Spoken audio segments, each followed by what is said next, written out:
Market లో invest చేసి మీ డబ్బులు డబుల్ చేసుకోవాలనుకుంటున్నారా? సుందరరామిరెడ్డి గారి లైవ్ సెమినార్ కి అటెండ్ అవ్వండి.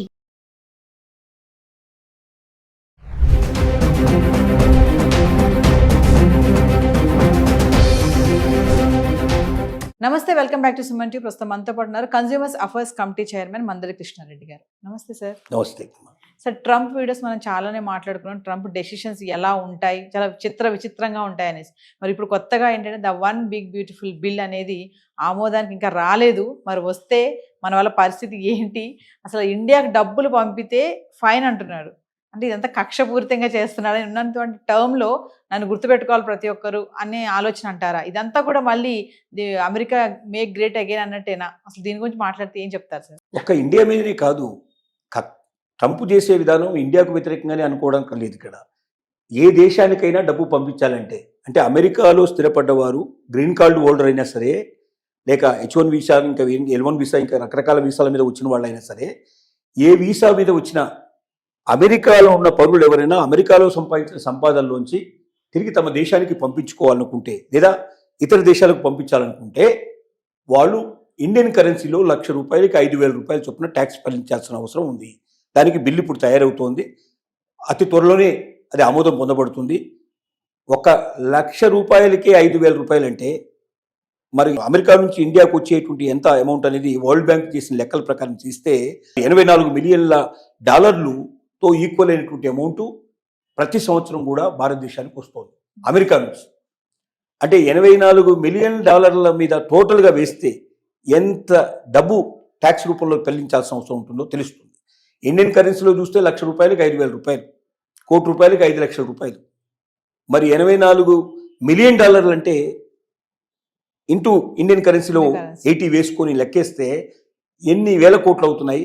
ఇన్ని వేల కోట్లకి మళ్ళీ 5% ట్యాక్స్ చొప్పున మనం తీసుకున్నట్టయితే మన పరిస్థితి ఏమవుతుందనేది ఆలోచిస్తే అమెరికాకు బ్రహ్మాండమైన ట్యాక్స్ రూపంలో అమౌంట్స్ వస్తాయి.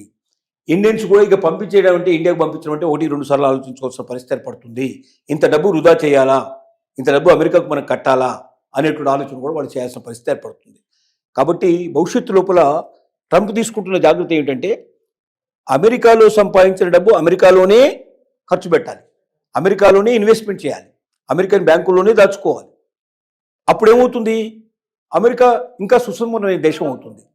ఇన్ని సంవత్సరాల పాటు మన వాళ్ళు చేస్తున్న పని ఏంటంటే, అమెరికాలో సంపాదించడం, ఇండియాకు పంపించేయడం, ఇక్కడ ఆస్తులు అవి కూడబెట్టడం, ఇక్కడ బంగారావతి కొనిపించడం, ఇక్కడ బ్యాంకు లోపల పెట్టుకోవడం, ఇలాంటివన్నీ మన వాళ్ళు చేస్తూ ఉన్నారు. ఇక నుంచి చేసేవాడు 1-2 సార్లు ఆలోచించిన పరిస్థితి ఏర్పడుతుంది. ఇప్పుడు ₹1,05,000 అంటున్నాడు. భవిష్యత్తులో ఇది ఇంకా బాగా పెంచుతాడు. ఎందుకంటే దానివల్ల వచ్చే ఆదాయం కనబడుతున్నప్పుడు ఆటోమేటిక్ దాన్ని పెంచుతాడు.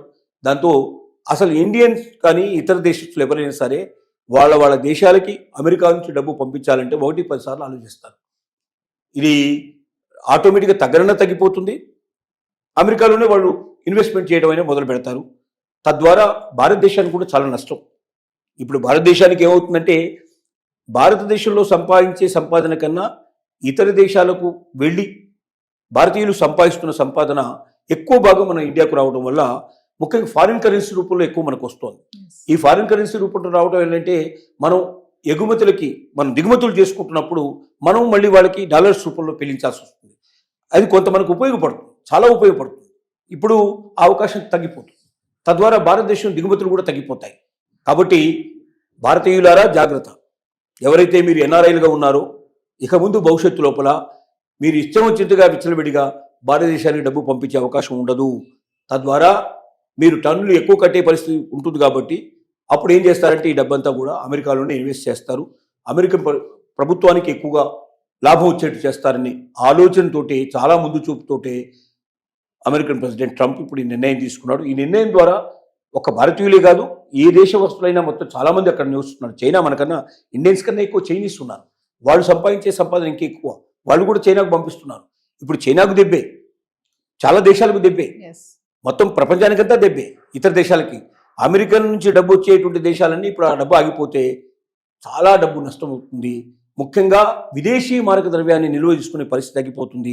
దిగుమతుల మీద దీని చాలా ఎక్కువ ఉండే అవకాశాలు ఉన్నాయి. అంటే ట్రంప్ తీసుకున్న ఈ నిర్ణయం వెనుక ఆంతర్యం ఏముంటుంది సార్? మీరు ఆంతరం ఏం లేదు. అమెరికన్స్ కి మేలు చేయాలి, అమెరికన్ నెంబర్ 1 కంట్రీగా నిలబెట్టాలి, అమెరికన్ అప్పులన్నీ తీర్చేసుకోవాలి, అమెరికాకు ట్యాక్స్ రూపంలో ఎక్కువ రావాలి, అమెరికాకు పన్నులు ఎక్కువ వచ్చినట్లయితే అమెరికన్ పౌరులకు ఇంకెక్కువ మేలు చేసే అవకాశం ఉంటుంది, ఇంకెక్కువ వసతులు కల్పించే అవకాశం ఉంటుంది అనేది దీని వెనుక ఆంతర్యం. ఈ బిల్లు కనుక ఆమోదం చెందితే the one big beautiful bill అంటున్నాడు, 100% ఈ బిల్లు ఆమోదం పొందుతుంది. ఎందుకంటే దీన్ని వ్యతిరేకించేందుకు ఎవరు సిద్ధపడరు. ఎందుకంటే అమెరికాకు లాభం వచ్చేదాన్ని వ్యతిరేకిస్తే ప్రజల ముందు వాళ్ళు పలచనైపోతారు. అందుకోసం ఈవెన్ ప్రతిపక్షం కూడా దీనికి సపోర్ట్ చేయాల్సిందే. 100% ఈ బిల్లు పాస్ అవుతుంది. ఇప్పుడా ఇంకా మరో నెల, ఇంకో 2 నెలలు 3 నెలలు టైం తీసుకోవచ్చు, కానీ 100% ఈ బిల్లు పాస్ అవుతుంది. ఈ బిల్లు పాస్ అవుతే లక్షలాది మంది భారతీయులు ఎవరైతే అక్కడ నివసిస్తున్నారో వాళ్ళు పంపించే డబ్బు మీద మన వాళ్ళ మీద ఎఫెక్ట్ పడుతుంది. ప్రపంచంలో ఇతర దేశాల నుంచి వచ్చి అక్కడ అమెరికాలో స్థిరపడి వాళ్ళ దేశానికి డబ్బు పంపించాలనుకున్న వాళ్ళకు కూడా ఇది బాగా ఎఫెక్ట్ అవుతుంది. ఏదేమైనా ఎన్ఆర్ఐలకు మాత్రం ఇది బిగ్ షాక్ అని అనుకోవాలి. ట్రంప్ డెసిషన్ 100% ఇది షాకే, ఖచ్చితంగా షాకే. Thank you sir.